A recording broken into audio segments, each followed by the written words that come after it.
mic. I'm just trying to test it out. I got an audio interface and everything, so it's a professional setup now. And so just All right. big upgrade from the USB mic that I was using for a while. So No future looking good in the purple, sir. oh yeah, the purple names. That's for the Aavegotchi DAO Foundation, right? Yes. Yeah. I'm not too loud or anything. Do I sound more or less the same than I usually do? No Just future trying. says you're too low. Sounds fine to me, but maybe I'm you could too be a low. little higher. He's the audio guy, so Yeah. I'll turn it up a little bit here. Test, That's a test. little. Yeah, it's a little high. What do you guys That's a think? little high. I don't want to be Better? clipping. Try and Okay. find the sweet spot there. Leave it there. Okay, cool. Excellent. Oh man, those badges look slick. The Dow Foundation director. Uh, Mm-hmm. they precede the ambassador ones, except That was the for consensus. Yeah. oh yeah, okay. I think you must have just switched it around or something because uh, my Callum was red just before. But yeah, okay, cool. Uh, Shout out to Hardcore. We put some work in last night. We got the Miro boards together in a way that I think will be good for our discussion here today. I noticed somebody's been moving around things on the Miro board. If you guys are using the Miro board, just make sure you are clicking over to the hand icon, and that will prevent you from moving things around. So just something to keep in mind there. I guess we could kick it off and kind of go through what we're going to be discussing today. A decent amount of things to discuss. GM, everybody. See Zombie Shepherd drop the link if you guys want to follow along and see the Miro board. I think that's a good way to be engaged. Uh, Anybody else that wants to, we got some things on this Miro board today that will benefit if you engage with it. There's like stickies for feedback and stuff. So I'm going to drop this right here. This is our uh we iterated on this based on everything we discussed last week. We went through and kind of listened to everybody during the call on No Futures recording there, and I read some of the chat comments there and was able to pull things out of that conversation and package them together onto this Miro board. So we'll talk about that today.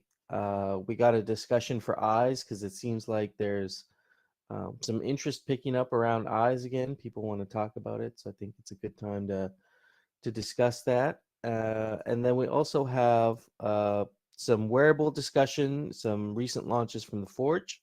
So I'll invite the Forge team here to touch on that if they would like to. Otherwise, we can just briefly go over that. We got retiring the Bazaar listing fee.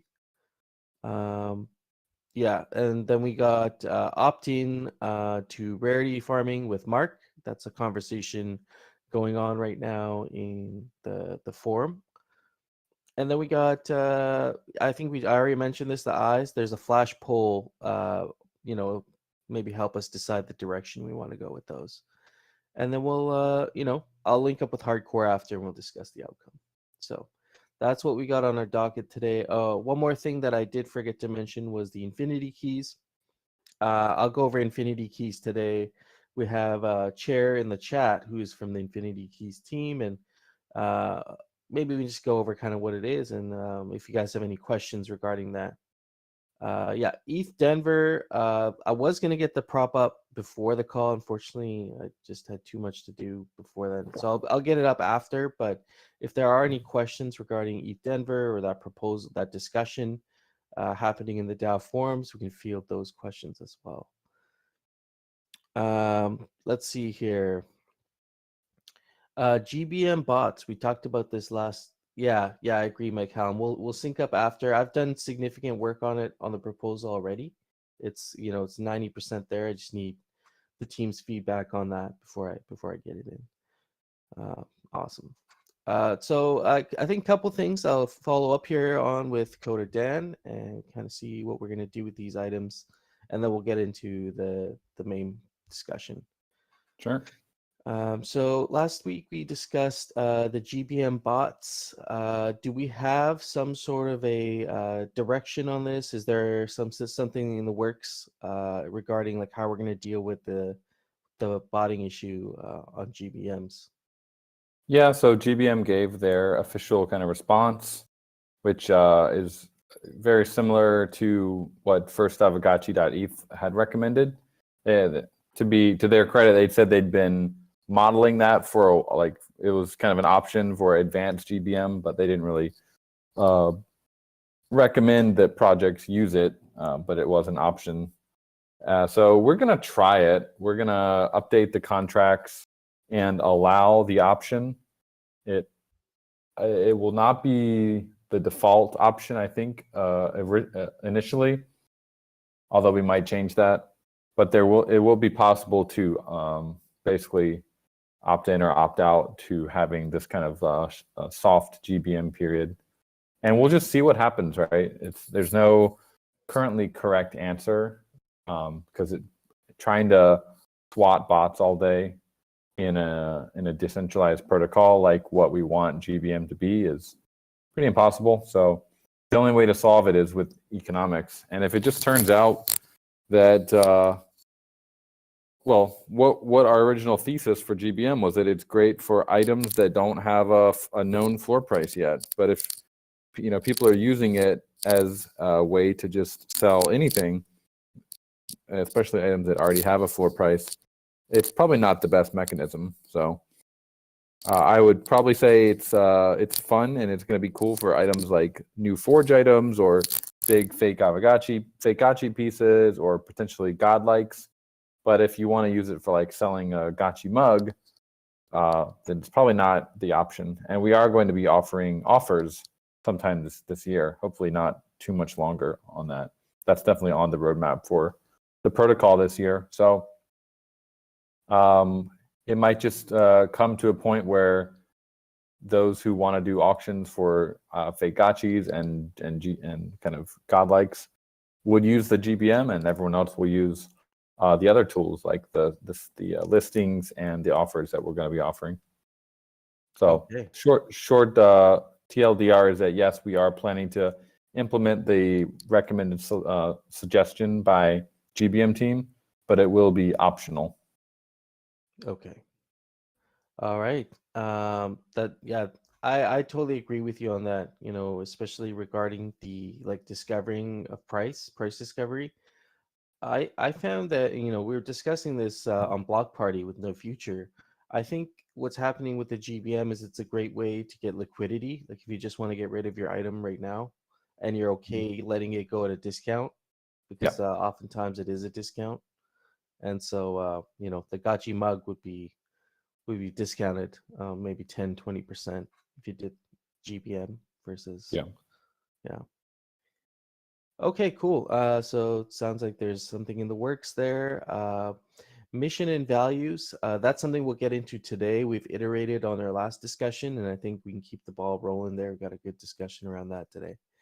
VRF roles, second round of VRF role. Are we missing anything in regards to like the discussion portion of this before we move to core prop? Did anybody have any concerns before we move to core prop? On which one? Sorry. This was the second round of VRF roles that I think the SIG prop has already passed. Oh yeah, Dr. Wagner. yeah. I think we're just planning. We'll be turning that into core prop. I did want to sync on him as the author on one thing. I'm not sure if he's on the call or not, and that would be the option to. I can probably chat with him after this, but it could be interesting in the core prop to offer an option of don't change anything, wait, and then the option that one, which would be let's do the Alchemical reroll. I think it was February, and then maybe a third option, which would be let's set all the Alchemical rerolls on like a 3-month schedule, so that there's a little bit more stability for for the land investors. So that could split the vote, and if it split the vote, the differential would be higher, so it would make it harder for the winning option to win. But it is a potential option. Okay. All right, so I guess for that one, you'll just catch up with him, touch base, and then then you can move on to what you guys need to do there. Core prop. Okay. And so do we have anybody researching, this is something I might start a thread on in the DAO forum here to just kick off a discussion, but is anybody interested in looking into DAI and the curve? Like, we kind of put it out there if anybody's interested in researching kind of, this whole idea of turning off the bonding curve, what that would imply. Is there anybody in the, or I can even ask Coder Dan if there's something happening on your side with that. Okay, Dr. Wagme is actually chiming in here. He's working on establishing a curve committee to actually look into this. So, okay, so that's something we'll follow up on. And on our side, we are planning to have some movement on that fairly soon. I think, Dr. Wagme, we're going to have a call at some point about your thoughts on the curve committee, and we can share notes. And exactly, we're not quite sure what you want to do with that, so we should probably sync on that. But we think, from our side, we think it's a pretty good time to start getting serious about like making a decision, because on the MakerDAO side, it's really not looking very like it's. There's a lot of FUD on their side. Just recently, there was this vote where they were trying to remove GUSD as a vault from their, because all this potentially bad collateral, if GUSD went to zero, would be a hole in their balance sheet, as we talked about before. And it was, even the founder, Rune, he was basically trying to get the vote to pass. But right at the very last minute, some whale came in and voted to reject it, and it ended up failing. So definitely not a good sign when stuff like that is happening. Yeah. You just don't like to see that kind of stuff. Yeah, Chris Black mentioned it. Chris Black, he's a character for sure, but it seems like that is what happened on chain. The on-chain data doesn't lie. Wow. Okay, that vote looks incredibly close. I'm just looking at it. If I'm interpreting it correctly, it looks like the outcome differential was like by 1%, less than 1%. That's crazy. Yeah. Wow. I don't think we've ever had a vote that close, but wow, that's. I don't know if they have a differential or not, but if this were in our DAO, it would fail just because it would fail to pass the differential. Mm-hmm.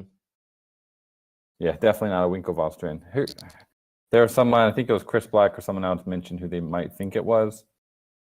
But yeah, it's just we don't like to see that kind of stuff. It doesn't look good for the protocol that they can't deal with like $500 million of potentially bad collateral in their balance sheet.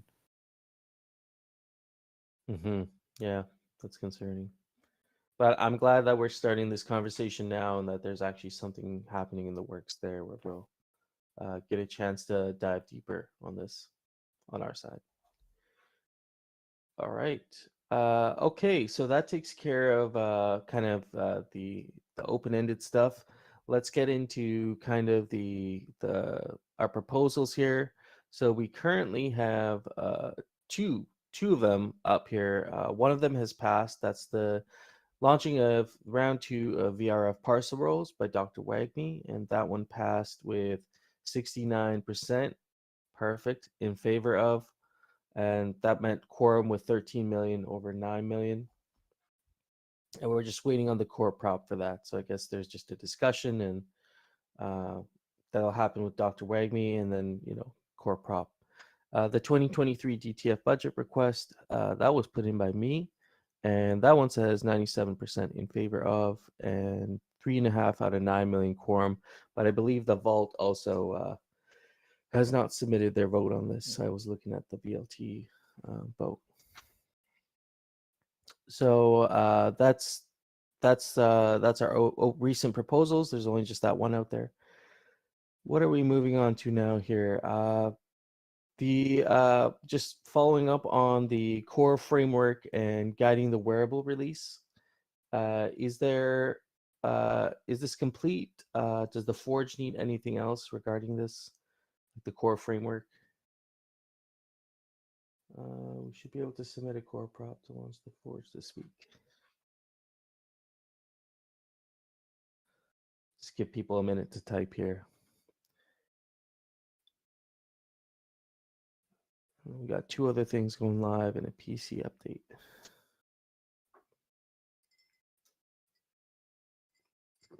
Okay. Wagme says core framework is done. Need to launch need to launch to testnet this week. All right. Here we go. The funding of the Alchemica spending competition. We touched on this yesterday. It sounds like it's going well. Kicked off on the 16th. So we're kind of wrapping up our first week here. Yeah, what are people's experiences? It sounded like it's been going pretty good in terms of how much Alchemica is being spent in the competition. So that's really good to see. Just curious if anybody has anything to say about that. Maybe their experiences if they're in the leaderboard. Anybody in here in the top 50? Is anybody in the top 50 in the audience here? Just curious. I wish the leaderboard would show the ENS name of the address. Could be kind of helpful. Yeah, or if there's some way to tag, like if you could tag your name to your address, so we could see, like you could opt in to have your name on the board. Really? Okay. Yeah. Sorry. No. Yeah. I'm just trying to get the sweet spot here for this mic because it's one of those XLR mics, so it has an interface. You got to like mess around with these different knobs. Not used to it. Yeah. Yeah. Sounds good. All right. Okay. So that's funding the Alchemica spending I can't with some of these comments sometimes. Funding the Alchemica spending competition, that seems to be going well. Let's move on to update the template to require the use of weighted voting. That is now live. I should have used weighted voting for my proposal. That's something we need to just I guess reinforce and make sure that we're all doing that. I get 51 revote election for DAO Foundation directors. We've already talked about this. I guess Pixelcraft just needs to update the 9 directors officially now. And has there been a official like Medium article or a blog article that's going to be coming out for the directors, just saying these are the 9, or is there going to be anything like that? We could do one, yeah. Could be interesting. It's not currently in the works, but if that's something that we'd like to do, yeah. We could also add it to the wiki for if Bowtie Nerd is around. Get that added to the wiki as well. Yeah, that would be nice. Where are we at with the whole DAO Foundation process? Are we kind of a few weeks out from like getting the funds over to their multi-sig, or I guess they'll have to have their inaugural meeting first still yet, right? Before kicking it off, before becoming official, taking custody. Yeah, Ross has been like, we have the comments on the Constitution, and I think he was off last week or something. He was not very responsive, so hopefully this week he'll be around and we can get some answers on the Constitution for those questions. And then once we're pretty happy with it, we'll make a sig prop to ratify it, and then if that sig prop passes, we'll do the core prop. Once core prop passes, we will then go ahead and we'll have everything we need to start the formation process. Okay, awesome. Just reading some comments here. Looks like Choina is saying most of the directors are still working on legal advice around incorporation. So it sounds like the directors are still kind of dealing with their own whatever they need to do as part of this process. So could be a little while, maybe a couple weeks before we transition over to that. Mm-hmm. Awesome. Good to know. All right, moving on to, this was exciting. This was some alpha that was dropped on us this week. These are the official wearable sets designed in collaboration with Pixelcraft and the Forge team. I think Notorious BTC was Oliver Spoon was the main designer here, involved in a lot of these sets, and they all look great. What item types are these? Does anybody from the Forge team want to come up and just touch on these items? If you want, I can get you up here. Here, let's get Dr. Wagme up on stage. Hey, good morning. Good morning. Hey, not too much to touch on other than I think they look pretty cool, and they did a good job. Oliver did 3 of the sets, and Zbot did the other 2. I will, here in a second, once I get my computer pulled up and chat, absolutely. I'll put our document that has the whole overview of the Forge. This will be what's kind of included in the core prop, and there will be the wearables and all their traits and everything. That way everybody knows what wearables are coming. And any questions about it or anything you're hoping I'd cover specifically? No, we had a panel up here. I thought, if you did have anything to say about it, but nothing specific, no. If anybody in the chat here has questions, please drop them. But I'm just really excited about these sets. All of them look so great. Like, you guys killed it, honestly. I appreciate the feedback. They did a good job for sure. We've been getting a little bit of feedback that it was hard to keep up on everything with the Forge. So if you guys have feedback on how we could do better, like what we could have done better from a transparency standpoint or keeping the community updated, please let us know. We appreciate the feedback. Yeah, absolutely.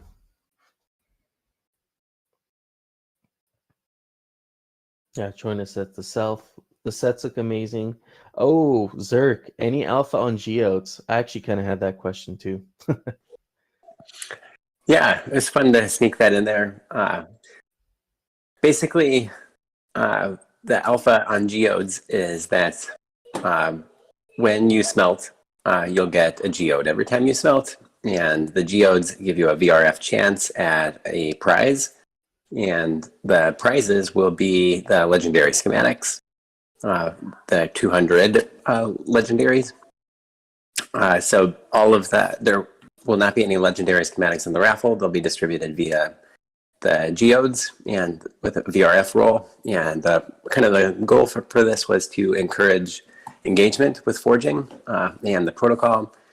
Anytime you smelt, 10% of the alloy is kind of not lost. I guess 5% is sent to the DAO, 5% is burnt, but that is what supports the entire wearables market. And so incentivizing smelting and engaging was really important to us and a fun way to earn the Forger set. So look forward to that. It was a little bit more work than we anticipated to do the smart contract side of it. So I'm hoping it's live as soon as possible, but we are likely going to go live with the geodes. You'll receive the geode. It'll be in your wallet, but the VRF call and prize allocation might not be live initially, but that'll be the Forge 1.1 release. That's so awesome. That's a set like a lot of people have their eye on. So yeah, it makes sense. That GeoPet. So if you want that GeoPet, you want to get the schematic for that. You're gonna have to get lucky with some of your geodes. For sure. And I can, here in a second, I'll put in the odds of winning for each geode level. There'll be 6 different levels of geodes from a common. If you smelt a common, you get a common geode. If you smelt a godlike, you get a godlike geode. And that gives you different odds of winning the potential prize. And for this prize pool, it'll be just legendaries. But you can imagine in the future, we can put lots of different prizes available in the pool. This could be a really fun way to distribute schematics in the future or other things that we want to get in the hands of the community. Yeah, I've always been a huge fan of having RNG elements as part of any gaming experience. So that's great. It's perfect. It looks like let's see. Crypto Green is asking, how can you turn a mythical into a godlike? Can you do that? You'll require a few things to do that, right? I mean, you need the I think the blog post that you guys recently put out kind of outlines some of this.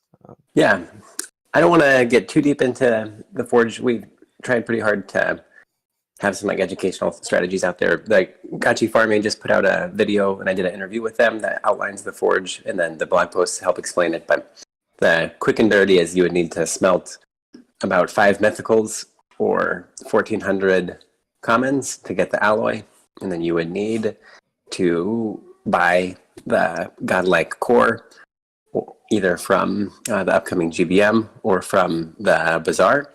And then you would need to acquire a godlike schematic either from the bazaar, the upcoming GBM, or the upcoming raffle, where 40% of the available godlikes, the new ones, will be available via raffle. So you need the alloy, the core, and the schematic. And then for godlike, you need 1,000 essence, which is the essence of 1 gotchi. So you would need all those things to forge godlike. And it's supposed to be hard. We want to really protect godlikes and make a godlike feel like a godlike. But at least there's a path now to do that. And yeah. I think we'll probably see a whole bunch of mythicals smelted and taken off the market as a couple people attempt that. Awesome. All right. Yeah. Doesn't seem like anybody else has any other burning questions right now, but I appreciate you kind of going through these sets here with us, and looking forward to forging some of these. I've been looking at the nail gun. That's kind of the Keck nail gun is pretty cool. So I'll be trying to get my hands on that.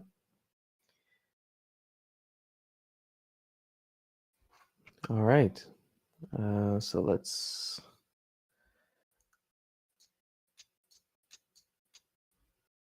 move on here. I see you dropped a doc there. Is that just a summary of it's a project summary, or? Yep, sorry about that. Yep, that's the entire project summary. Mikey J is going to make it prettier and review it for us. And then here, the second one is the odds of winning a legendary schematic by geode rarity. So you can kind of ignore the other rows for now, but the one that matters is legendary because that's the prize rarity. So if you are estimating you're going to smelt one of your rare items, that would give you a rare geode and about a 10% shot at winning one of the schematics. Wow, awesome. Yeah, very big brain. That's cool. Yeah, props to Diddly Poo from the Gotchi Vault for his really hard work. Yeah, and as it pertains to the DAO, this was more work than we initially took on and more work than he agreed to do. So obviously we're hoping to have ongoing iterations of the Forge. I think there's really cool opportunities, whether we want to do like backgrounds or we want another round of schematics. We want to engage the community in creating schematics, do charms, or really develop our geodes. Like these are all things that are going to take a lot of effort and time. And so I want to definitely protect the people working on it and ensure funding for him. So look for kind of a post from the Forge team on where we go next, getting feedback from the community on what we should prioritize, what would be most fun, and what people think would provide the most value. And probably another round of funding requests. But stay tuned, and we'll have more on that for next week's meeting. Yeah, sounds good. Excellent. All right. Next topic here is the Bazaar listing fee. So retiring the Bazaar listing fee.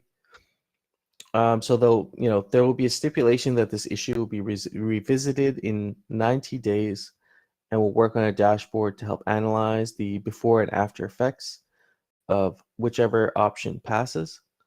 The fee itself will go into a new wallet owned by the DAO that could potentially be using for paying gasless transactions of certain areas in the DApp. That was one of the options we discussed.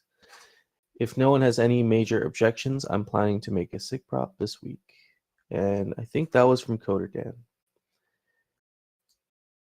Okay. Yep, I didn't get to it last week, but I think I probably will this week. Excellent. So we're pretty ready to start pushing some improvements to the bazaar, like batch listing and things like that. But before we did, we just wanted to clear up this listing fee because it's going to affect things like batch listing and stuff. So were there any?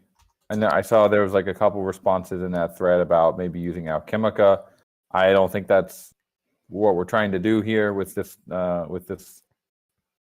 SIG prop. We're trying to reduce the friction to using the bazaar, and so that's why Matic was selected as like the main token that would be used for that. Adding and using Alchemica would actually make it even harder than it currently is. It could be a nice burn for Alchemica or a use case for it, but as someone in the thread did mention, we're not really trying to mix Gotchiverse assets with the core protocol stuff here.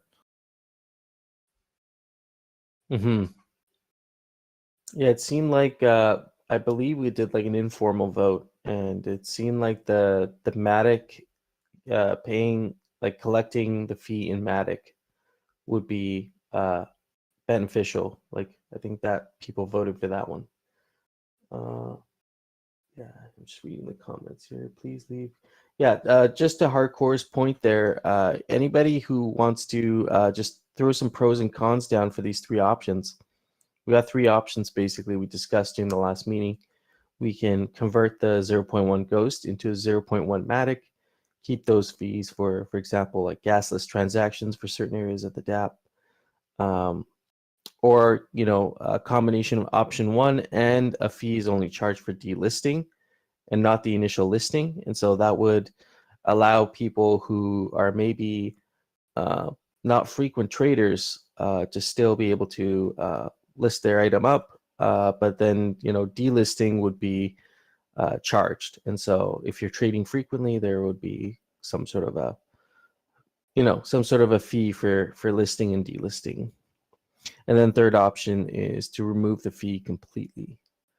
So I believe the Matic option was the most popular option last time, but of course, I always have to remember that these meetings are not, they don't represent the whole DAO. So, I think we have 42 people in here. Some of the, for example, if we look at option one, I think there were some arguments that having a fee, like a 0.1 Matic fee, makes it harder to list cheaper items because you're losing more of the potential profit you'd be making. So like a ticket or like a very cheap fake gotchi. I don't think we've seen any fake gotchis under $1 yet, but maybe we will in the future. Who knows? So it kind of disincentivizes listing those assets. Although with tickets, I mean, we do have a minimum that I think you have to have one ghost worth of items or something.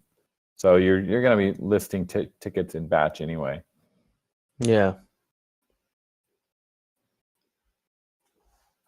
So that's one of the cons, I guess.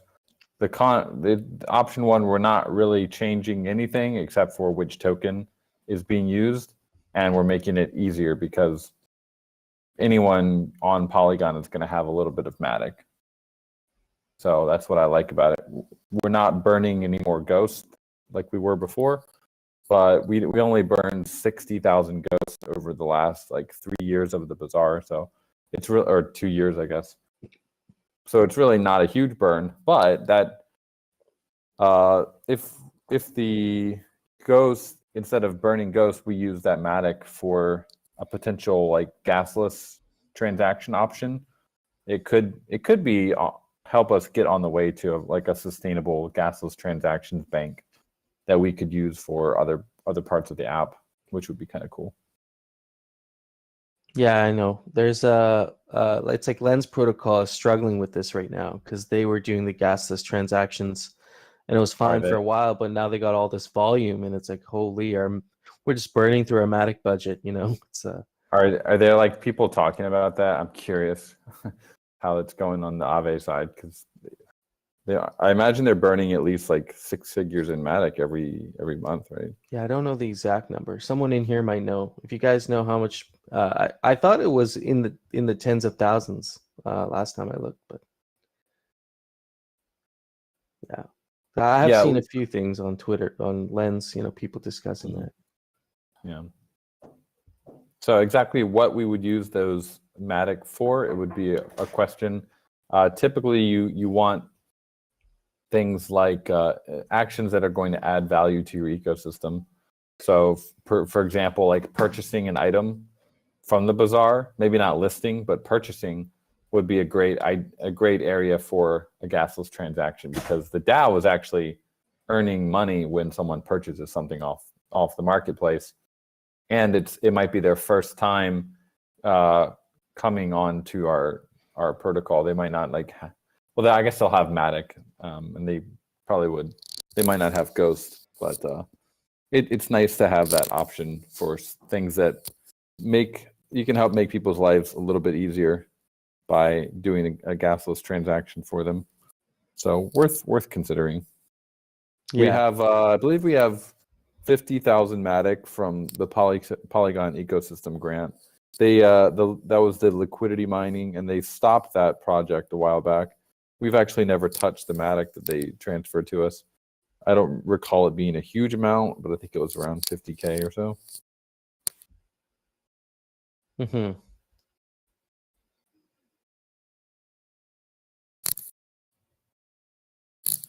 Yeah. Okay. And so, did we already have a SIG prop for this? I can't remember. Not yet.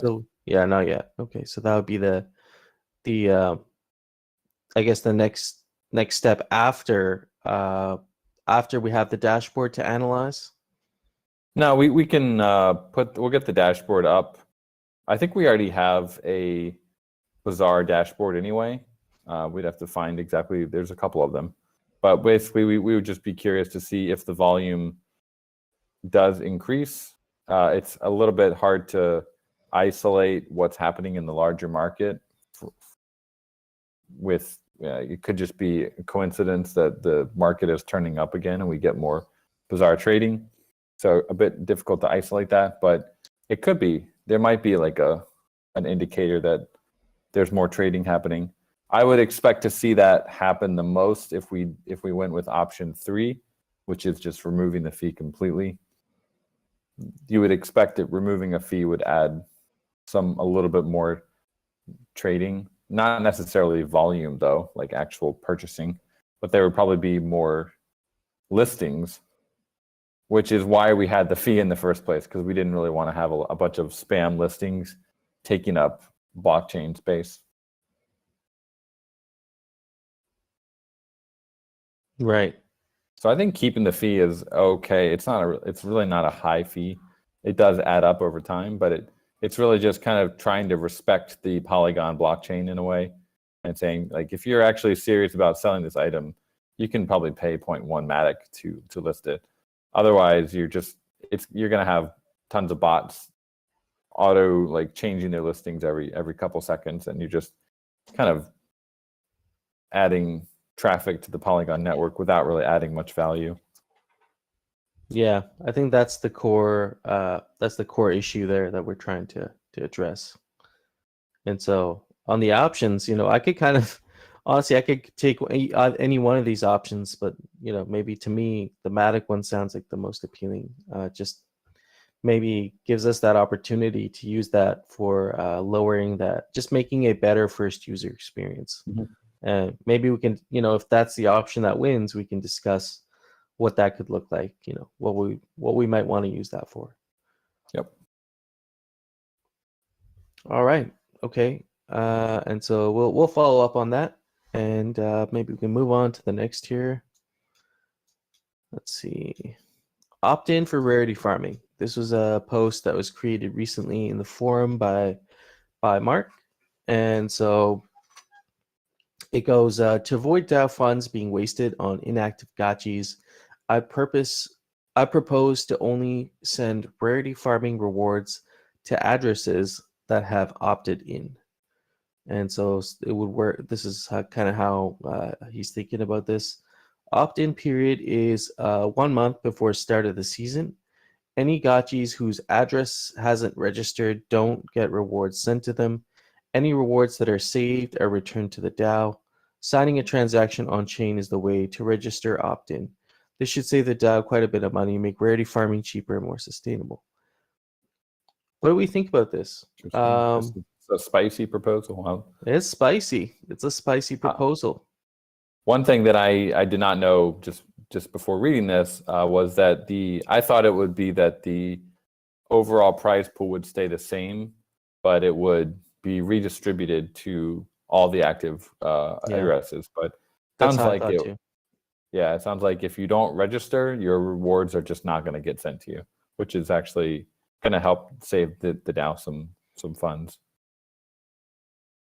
Yeah, I always thought of rarity farming as like a festival because that was the time, historically when we did rarity farming is when we would do like XP events or we would do, the actual rarity farming celebrations themselves. We'd have the meetups, right, every 2 weeks. We'd kind of celebrate the leaderboard a bit and see where everyone's at.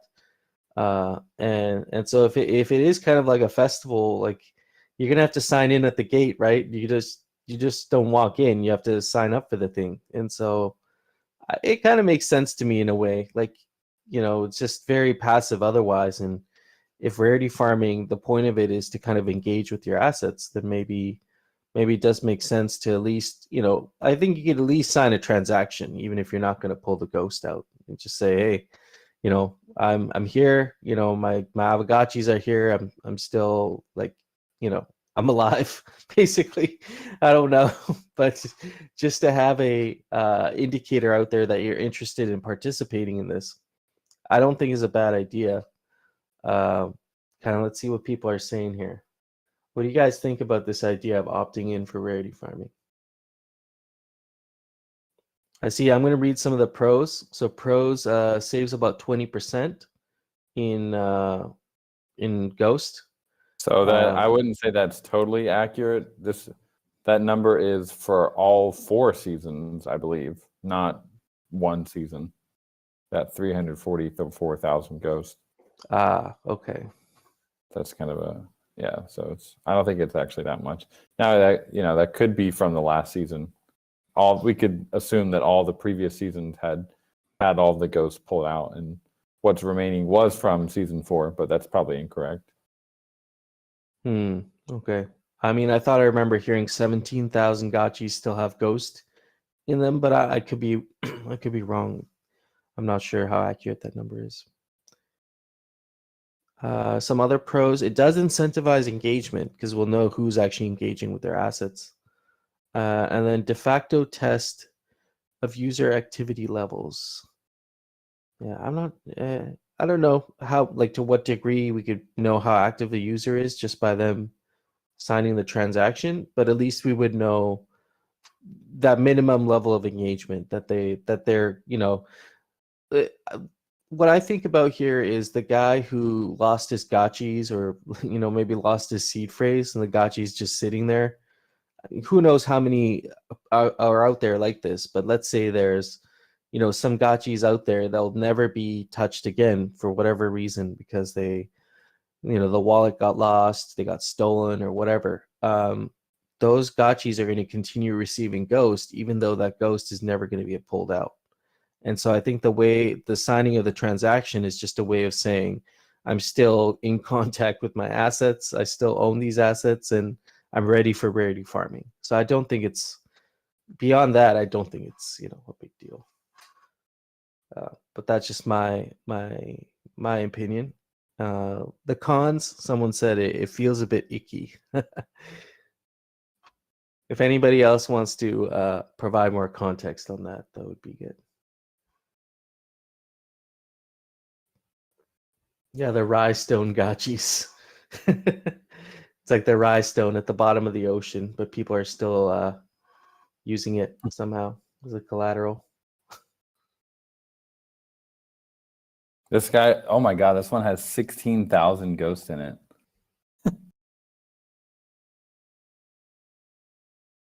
That's Just insane. 16 grand just sitting in your pocket.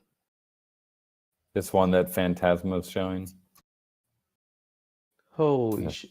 This guy's 26,000. What? Which gotchi is that? Immaterial. Mark just dropped that in there. Do you have a link? He dropped the picture in the chat there. The DAO meetings chat. Yeah, I just wanted to look at the one to snoop. Oh yeah. 6887. Oh my Who is gosh. that?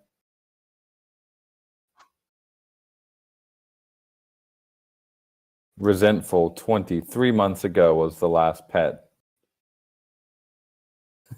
Oh man. He's got Clumsier and Sergey, 2 gotchis. Got the So mythical 2 Sergey gotchi. set and the Vitalik set. Yeah. What is it? Kinship. Yeah, kinship is really low. You're welcome, Tatsu. Just found 21 ghosts in his pocket. Nice.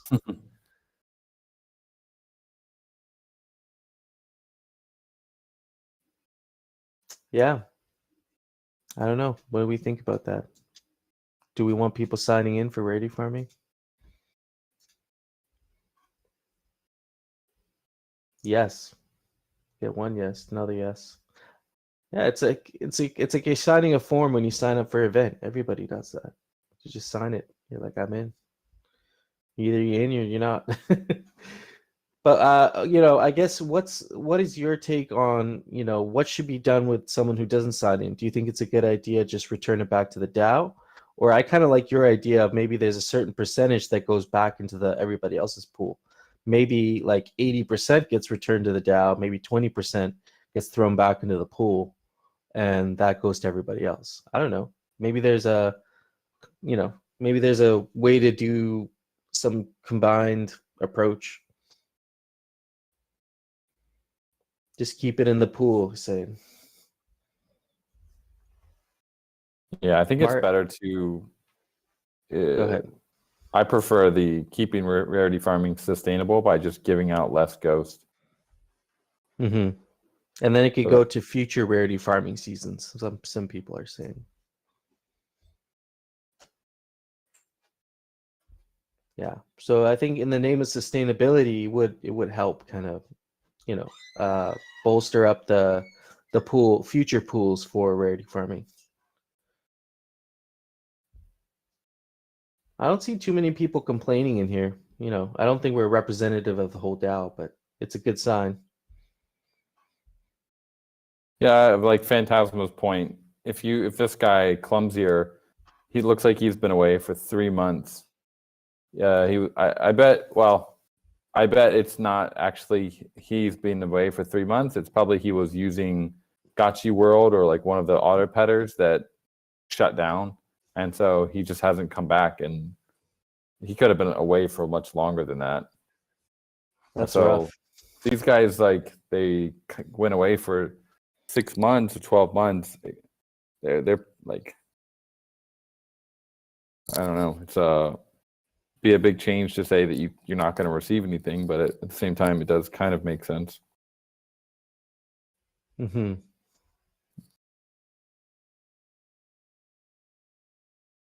But we could, someone could check on chain for these gotchis that aren't being pet anymore.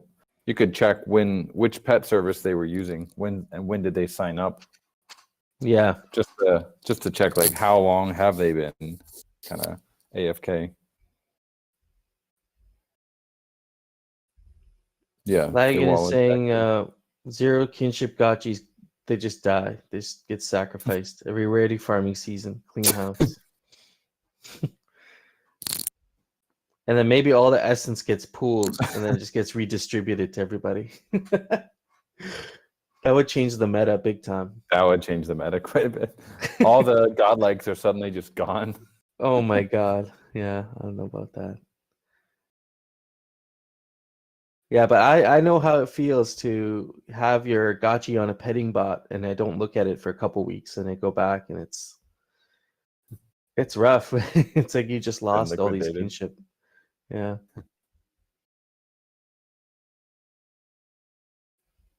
Yeah, okay. I think we may be on to something here. If Mark, if you have anything else to add here, feel free to, if you want to come up on stage, if you want to talk about this a bit. Otherwise, we can always follow up on it, maybe next week or the week after, and um, discuss it more. Or yeah.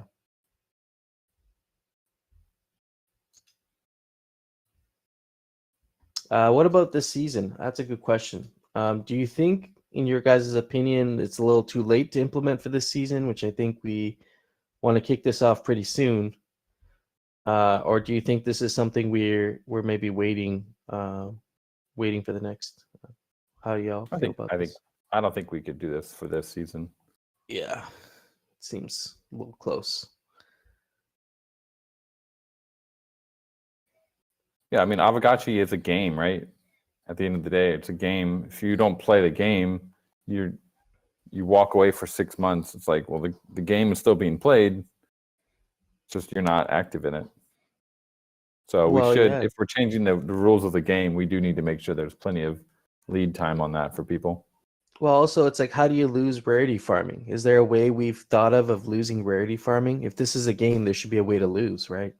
Right. And so, maybe the loss is just a really low bar. If you don't even sign up, then you kind of lost that round of rarity farming. So, yeah.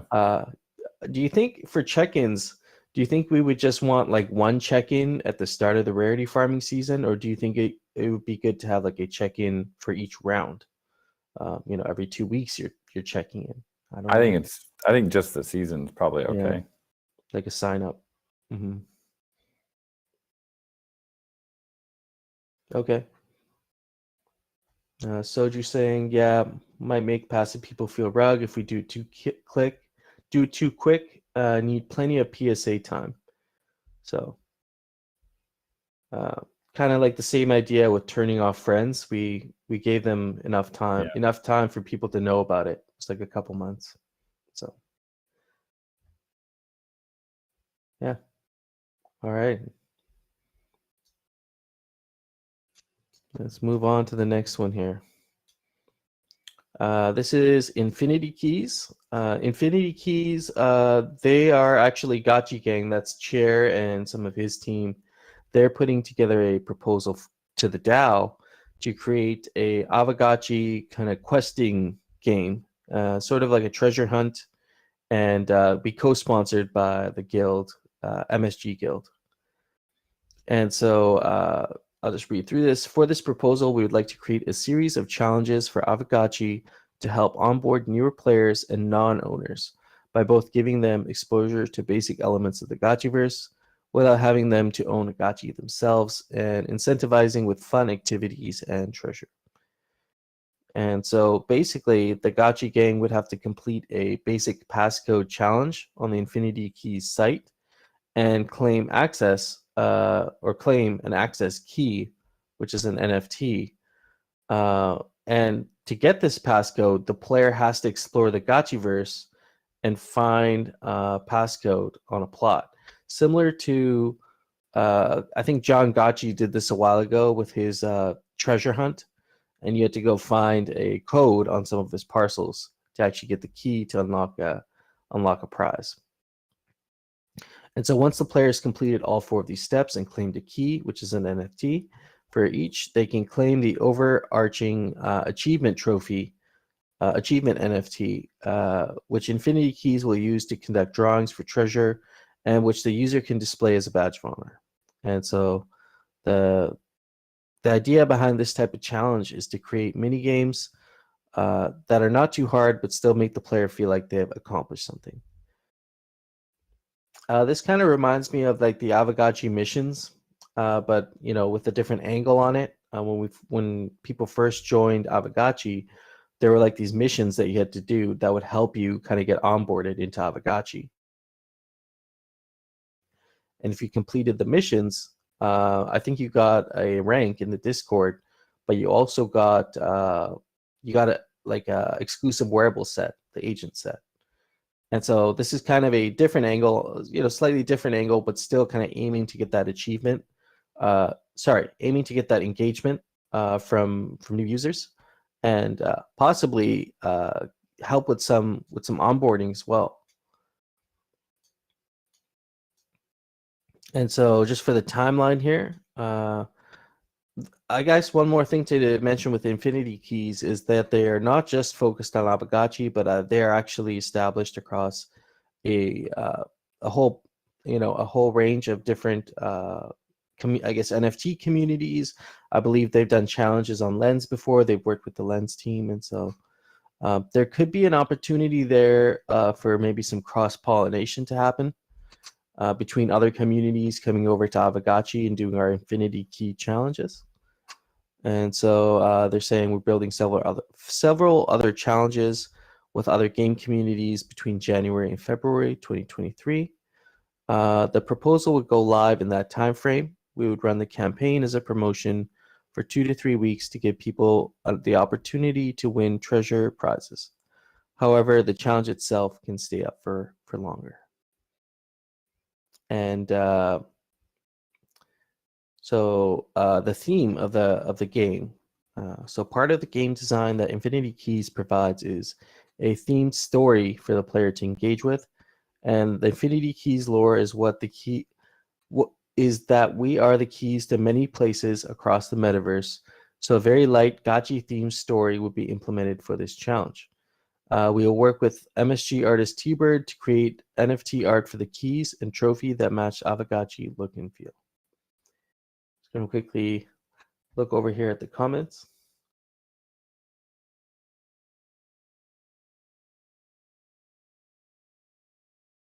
If we talk about the specific ask here, yeah, they're asking for 7,600, I guess, USD worth of Ghost, 4,600 for the pack, 2,000. I don't totally get the 2,000 for treasure disbursement.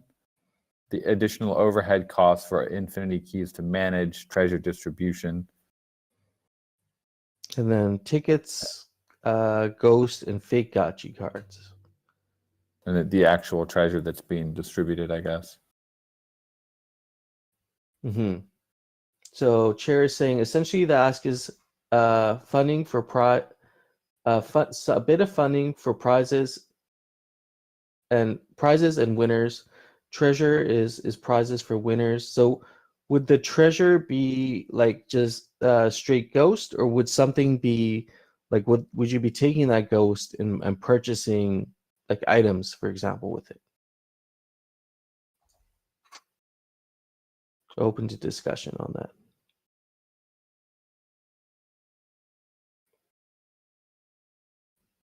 Or wearables. And then there was an aspect of this that would allow a player to rent from a stable of gotchis. Is that covered down here?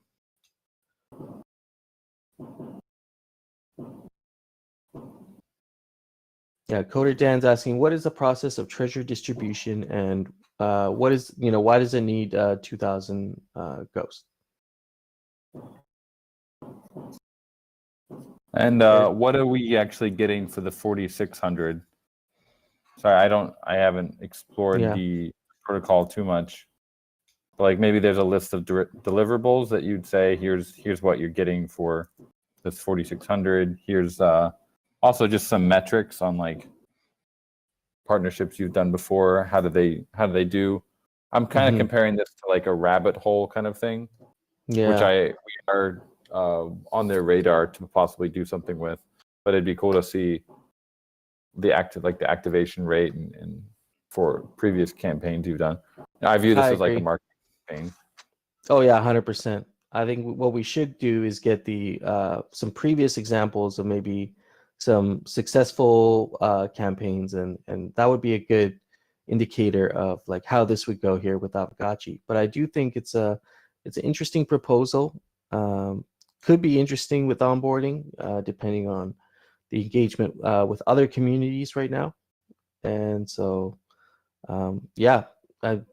interested to hear more about Infinity Keys.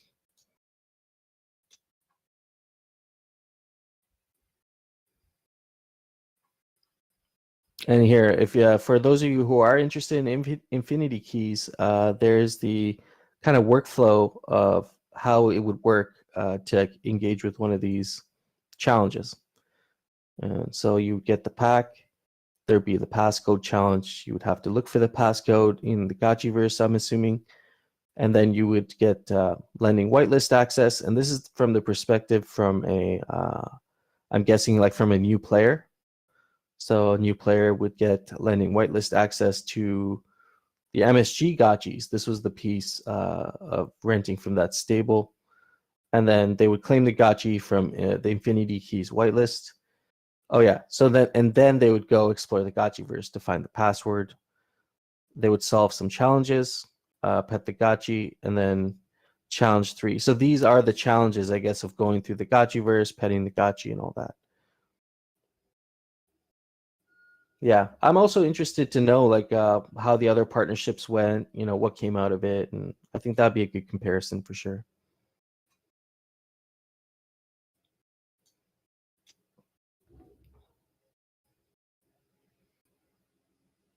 Chair, do you have links to Infinity Keys you could drop here for anybody who's interested in kind of? I think you do have some packs up there right now that people could play around with just to get an idea of what this could look like. So that could be good to get that out there. Okay, sounds good.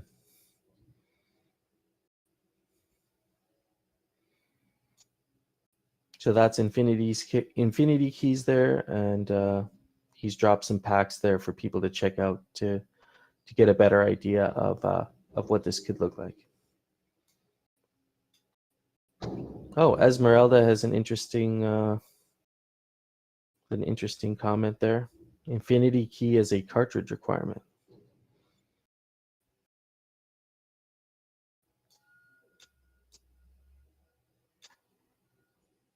All right. Yeah, feel free to reach out to Chair there for any questions you might have regarding Infinity Keys. They're also part of the MSG gang, MSG guild. So if you have any questions, just hit those guys up there. Awesome. Let's move on to eyes, because there's been a lot of discussion around eyes, and I've kind of got excited about what the eyes could do. This is going to be this is something we've discussed for a very long time. There's a whole mural board dedicated just to eyes, but Hardcore directed me to a recent conversation that was happening in DAO discussions, and it was getting not heated, but it was just a really engaging discussion around eyes. And so I thought maybe it's a good time to pick that up again and see if we can maybe get a little bit more consensus on what we think about the eyes should do in the game. Should we create an actual like DAO forum post based on yesterday's conversation about retooling the Discord server? I'm trying to warm myself to the idea of putting everything in forums. So if the eyes are going to be an ongoing topic, they should probably have their own like DAO forum thread. Yeah, absolutely. Let's kick that off. Let's do a DAO forum thread. Hardcore, if you don't mind just noting that down as like as an item that we can do, actionable item. We can kick off a forum discussion around the eyes and bring it over into our own server here. Hardcore's also kicked off a vote. Eye stats affect VRF, yes or no? Jump in here on our Miro board. Jump in. Anybody's allowed to jump in. I think you just have to connect your Google account, and it'll give you access. And you can go through a vote here. Kind of curious to know, should eye stats affect VRF? Yes or no? This was a major part of the discussion that happened yesterday.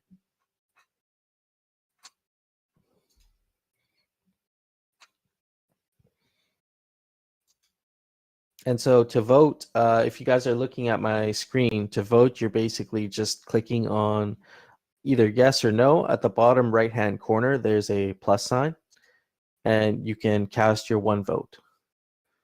And so far, we got 4 people who voted.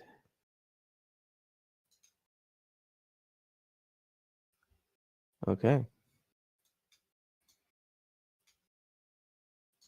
Not sure. Does it share the verdict with you? What do we think about eye stats affecting VRF? And which specific eye traits are we thinking? Are we thinking eye color, eye shape, or both?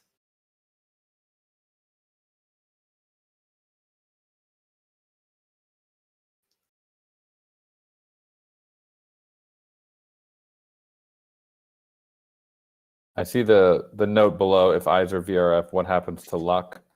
The way we're kind of thinking of it is that there's two types of luck. You have like combat luck and you have loot luck.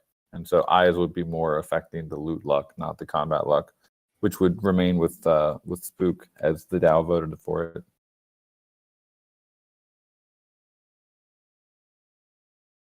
Yeah, I feel like the eyes should do something, because this was the other part of our conversation we had earlier was, should the eyes do anything at all? Are the eyes like a I can't remember how you described it, like a Bevlin good? It's like just the fact that you have the double mythicals is the flex. Like that's the value. How do we see that value getting impacted if we were to say the double mythical eyes are now they'll give you this most OP VRF rolls? Like, is that going to significantly impact that specific eye trait? Really, like, is that going to strongly impact that eye trait and then be a negative consequence for everything else that's not that? Or do we see there not being a major change and double mythicals will just be valued as double mythicals and the rest valued as what they are in relation to what their VRF chances would be? I think any game, this is kind of a protocol decision in some way because it's going to set the precedent. But in my opinion, games should try to give the eyes a value that's not going to be very easy for the market to like value. It should be something that's ongoing and never really it's not like a marginal thing that you could say, okay, you're getting 10% more damage, because the eyes they are such a different market than the normal traits that I feel like they should be treated separately in the various games. Now, obviously the Gotchiverse is currently the biggest game, so what we do will set a precedent for how other games will treat it. And so I think it's important that we do get it right, so we kind of set a good precedent for future games. Yeah, absolutely. See, Hardcore is asking, so in regards to your luck comment from earlier, so combat luck is like getting both benefits akin to a situation with movement speed and out and road speed. So combat luck will be something like evasion will be for all the gotchis. That's kind of a base thing. But then if you have a wearable that has crit or it has stun, then your combat luck will also affect that wearable trait. Okay. So but if you don't have it, you still have evasion, which is nice. Right, yeah. So small voting pool here, but we have 5 votes saying no, eye stats should not affect VRF. 4 votes saying yes, that eye trait should affect VRF. Choina is saying, I'm still a fan of just keeping double myth eyes as a flex in the Gotchiverse. Use the aura if you have double myth eyes, or your aura will either be the pink, myth pink or myth green, not the collateral like everyone else. Yeah, I think my one opinion, strong opinion on eyes is, if we are going to use eyes just as a visual aesthetic in the Gotchiverse, we need to be thinking about how we can make that stand out a little bit more. Because currently, with the way you play the game in the Gotchiverse, it's actually really difficult to tell if someone has double myth eyes or not. And so really, that's not really a benefit, in my opinion. That, if we are going to value the aesthetic appearance of an Aavegotchi, you should know that you're kind of looking at a double mythical eye Aavegotchi, even when you're kind of zoomed out, like how we play the game. So, if that's the way the DAO decides to go, that double mythical eyes, or, even the rare eye colors and shapes don't have any additional utility, we should be thinking about what are the ways we can make the visual appearance stand out a little bit more. Like Choina's saying, maybe it's an aura, maybe like, you know, the trail that you get when you press shift, maybe if it's a maybe the eye color is correlated to that trail. So like when you're running around, you'll see a double mythical eyes running around. And I just keep using double mythical eyes because I'm using the rarest as an example, but it's a gradient, right, from least rare to most. But you know, if you had the most rare Aavegotchi in the game, and there aren't that many of them, I think there's less than 250 double mythical eye Aavegotchis in the whole game. You'd want that to stand out a little bit. I think that's a flex, and it should look like a flex. But right now it doesn't, and so I guess what people are trying to figure out is where's that flex? Like, what is it going to look like, or what is it going to feel like? Yeah, that's just my opinion.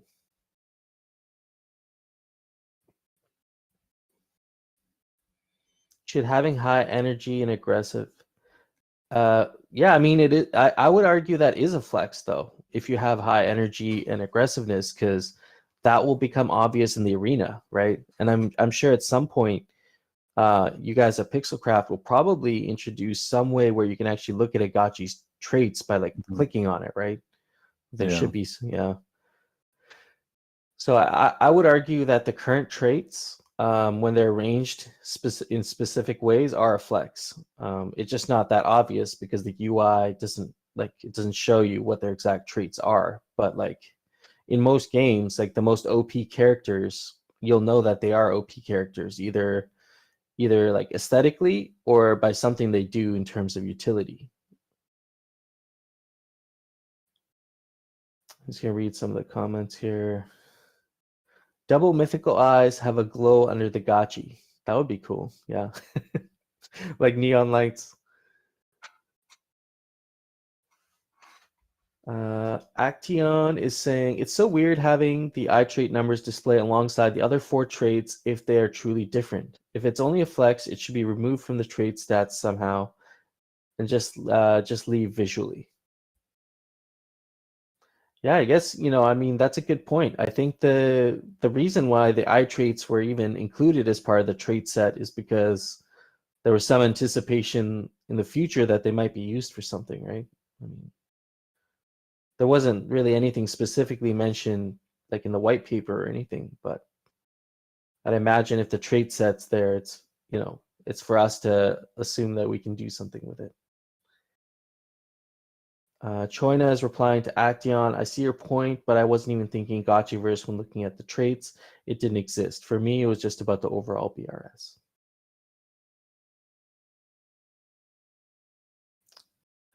Phantasma, notice how you mentioned double mid specifically. I don't think it's crucial one way or the other to give double mid something special. Scrapping the eye traits, eye stats altogether is a really bad idea, though. I'm not really sure if it is a bad idea. You know, again, this is my opinion, but if the eye traits are not going to be used in terms of utility, then the number on the screen doesn't really matter, right? It's just whatever it looks like. It looks like what it looks like, and then maybe there's a graph or something somewhere showing you the rarest to the least rarest. But just my opinion again. Zerk saying eyes could be also more diplomatic skill related besides luck. Like maybe other end of tail could be like charisma, so that there's maybe some discounts out there to get their lower chance of getting better loot. See, that's another angle where maybe we don't do anything right now with the eyes, and we wait till we get more features coming out in the game. You know, once there's some more lore, maybe there's an angle on the Great Battle where the eyes could play a big role, and that wouldn't be a continuous benefit. It would just be some sort of benefit that gets attributed to you during the Great Battles, and it would just be for a specific aspect, like you say, charisma or something to do with this big event that happens on a quarterly basis.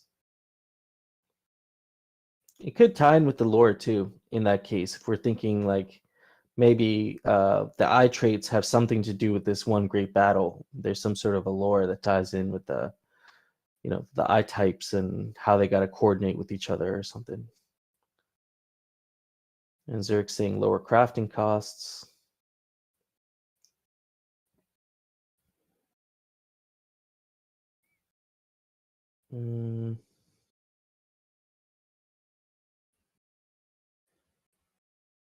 True, Gotchi Glow.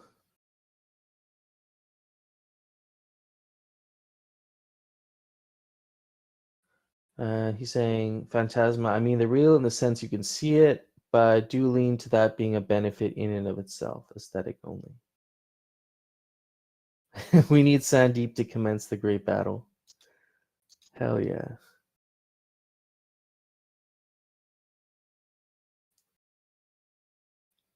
No one said there'd be anything special about double myths. Just speculation. Eye traits should definitely do something though. I mean, let's remove double myths out of this equation completely then. I mean, because there aren't that many of them, right? We can all agree that there's 250 double mythical eyes. That doesn't represent a large portion of the, you know, of the Aavegotchi pool. So if we remove double myth eyes from the equation, what should, you know, aside from the most OP version, what should the eyes be doing? Should they just be aesthetic? Because I mean, to me, like everybody's just focused on the double mythical, but if you look at like rare eyes and common, a lot of people don't care like between rare eyes and common. Even the market doesn't value them any higher. Like you'll see rare eyes on the floor, you'll see like uncommon eyes on the floor right beside commons. So the market doesn't seem to value anything below double mythical differently. Being double mythical eyes is, yeah, I agree, Umami. It's a kind of like a statistical proof in a way.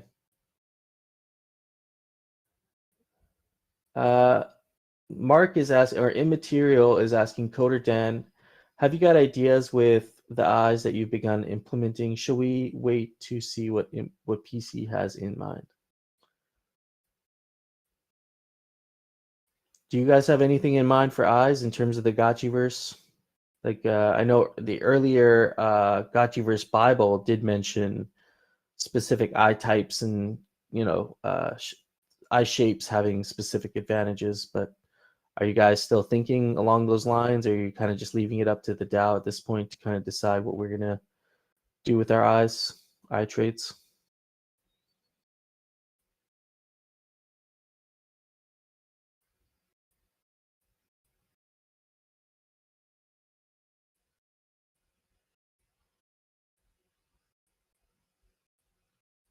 Yeah, so like I mentioned, we're leaning towards vision range and loot modifier.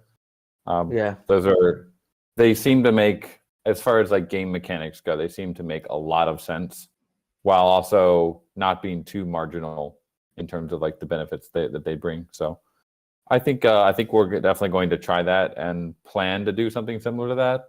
But it is something that we need to do some testing on and actually kind of have a working prototype of it to see if it plays fun. So yeah, I don't think we should spend too much time on this topic. There's other it's getting brainstormy for sure. I kind of somewhat agree with Dr. Wagme there. It's maybe we can have a Saturday discussion around it and kind of get more ideas out there. Or yeah, exactly. No Future. Great plug there, by the way, man. Join us on Block Party Friday night. We're going to be hanging out and we talk about this stuff. So if you have strong opinions on eyes, definitely come hang out with us and the GMI crew. We chop it up on Friday nights. So that's probably a good place for that, actually. So we'll leave it at that. We'll leave eye traits at that for now. Okay, I mean, I didn't even realize it's 7:18. So we like what are things looking like for you right now? Do you got to run? Get a couple minutes? I got a little. Yeah, I'm pretty much done here. Yeah, I gotta head out pretty soon here.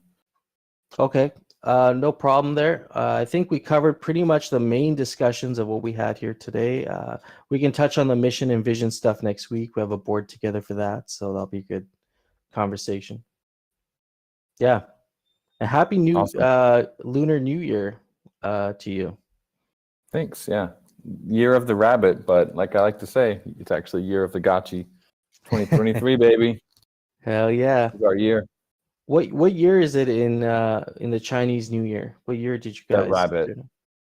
Oh, but isn't there like a specific number? No? I guess it's just year of the rabbit. Yeah. Number.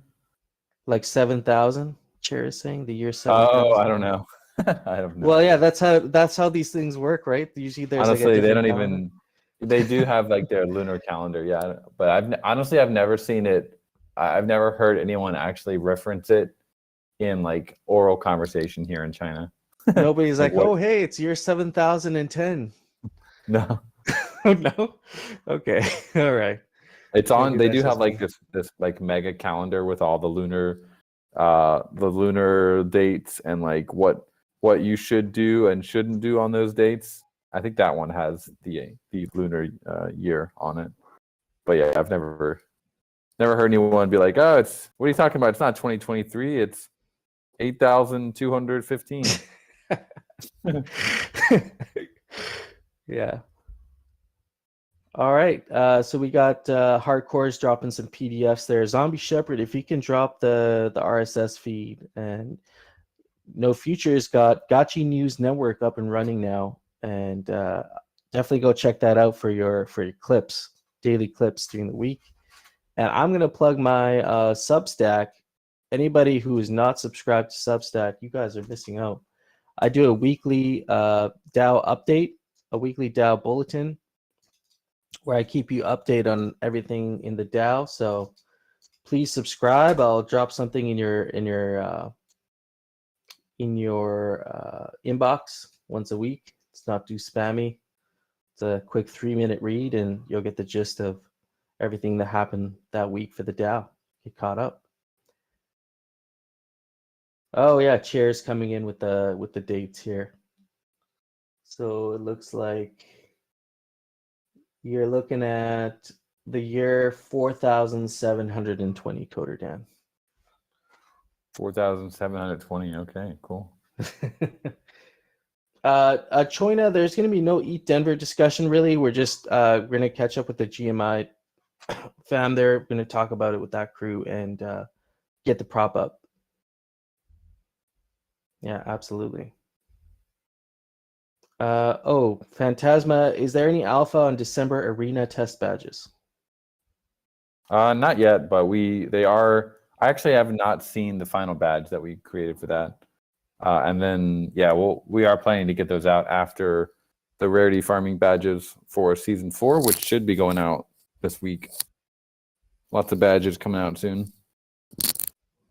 All right, sounds cool. good. Thanks everyone. Have a great Sunday, and we'll chat soon. Yeah. Later, everyone. Later.